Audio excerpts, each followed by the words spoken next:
Welcome to Ask For It, a podcast about owning your career from interviews to promotions and everything in between. Hosted by Amit Trivedi, ex-Salesforce and founder of High Performa.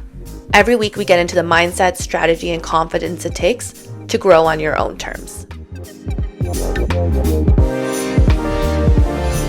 How many jobs have you passed up because you just didn't meet every bullet point on the job description?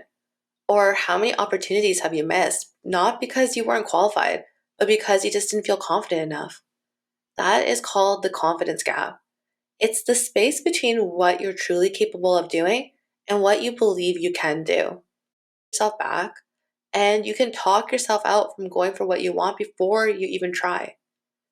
And this can play out in so many different ways.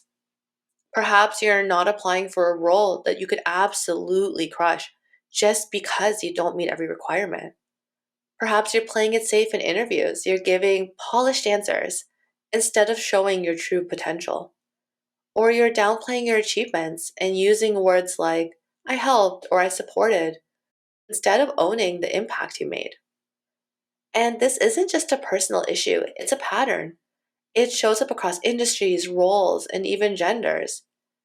And it's not just about you, it's systemic.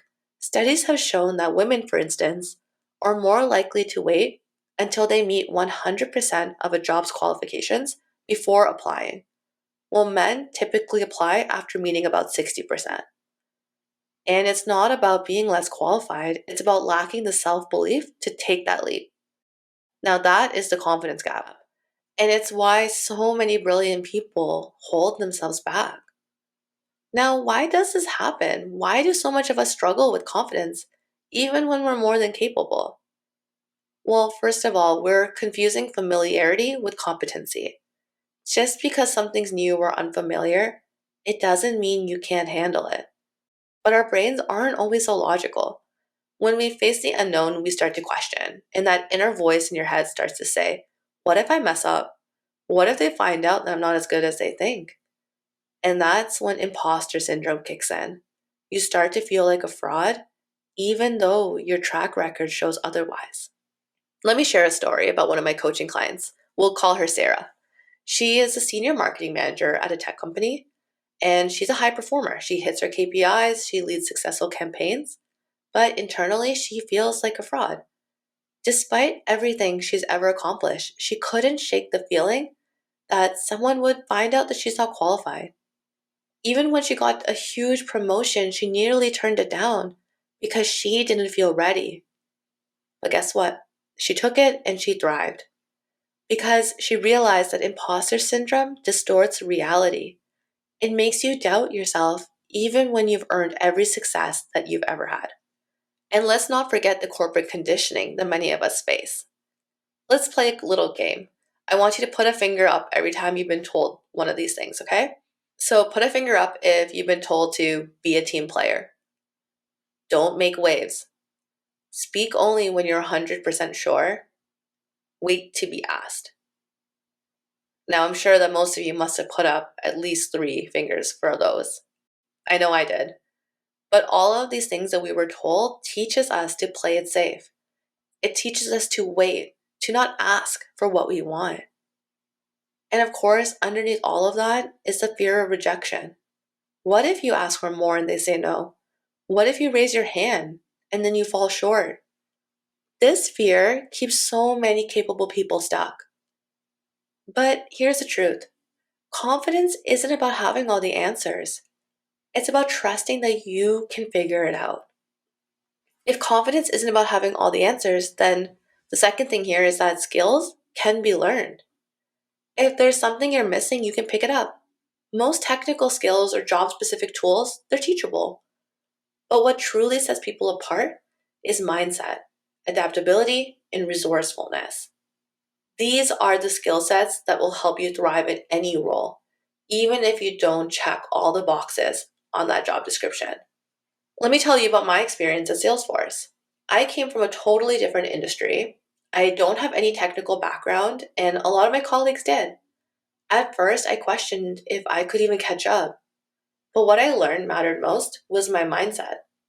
Instead of focusing on what I didn't know, I focused on what I could do, which was learning quickly, adapting, solving problems. And that's what made all the difference. So, whether you're looking for a new role or advancing in your current one, remember that your mindset, your ability to learn and adapt, is often what's going to separate you from the others. It's not about being perfect, it's about being resourceful. Now, let's talk about how you can close that confidence gap. And here are a few tips and exercises that I have that are really helpful here.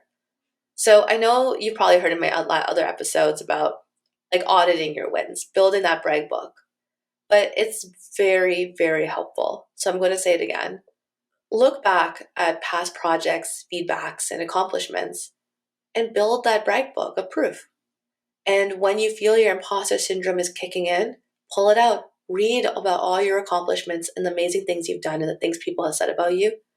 And remind yourself that you are qualified, you are confident. Number 2, practice telling your story. And when you're practicing telling your story, focus on the impact that you've had, not just your responsibilities. And frame your experiences in terms of results and in value. This will be really helpful, especially if you're interviewing for a new role or promotion and they ask you that question, tell me about yourself. Or why are you ready for this role?